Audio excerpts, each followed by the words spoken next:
ఈ రోజు పట్టిన చేపలన్నీ ఇవే అనమాట. మా మామ మీ ఇద్దరం 2 రోజుల ముందే ఈ గుంట చూసాం కానీ చేపలు ఉన్నాయో లేవో తెలియదు మామ.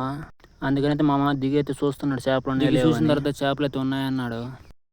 చేపలుంటే లేట్ ఎందుకు మామ, నీళ్ళు తీసేద్దామన్నాను. ఇక లేట్ ఎందుకని మేమైతే బకెట్ తీసుకొని నీళ్ళని తీసాను. తీసిన తర్వాత మా మామ అయితే ఒక్కో చేప బయట వేస్తున్నాడు. అవన్నీ తీసి మనం బకెట్ ఏమన్నా పని.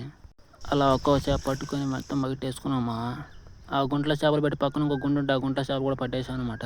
అక్కడ ఉన్న చేపలు పట్టుకుని వెళ్తుంటే దావులో ఒక గుంట అయితే కనపడింది మా. దీంట్లో అయితే చేపలు లేవో దిగి చూడమన్నాడు. మా మామ చెప్పిన తర్వాత మనైతే గమ్ము ఉంటాం. ఈ గుంతలోకి దిగి చేపలు లేవో చూశాను. చూస్తుంటే నాకైతే ఒక్క చేప అయినా కనబడలేదు. లేకుంటే దాంట్లో తిరగటం దీనికి బయటికి రారా అన్నాడు. మనం అయితే 2 గుంటలు పట్టిన చేపలు అయితే ఇవే అనమాట. ఈ చేపలు అయితే 2 కేలు 3 కేలు దాకా ఉంటాయి మా. ఈ చేపలను అయితే మెద్దన సగం తీసుకున్నాము. మా మామ అయితే మేము పనిచేసే దగ్గర మోటార్ ఉంటే మోటార్ దగ్గర స్నానం అయితే చేసి మనం తీసుకున్న చేపలను అయితే ఇంటికైతే బయలుదేరాము అనమాట. మన వీడియో నచ్చినట్టు లైక్ చేసుకొని సబ్స్క్రైబ్ చేసుకోండి మామ.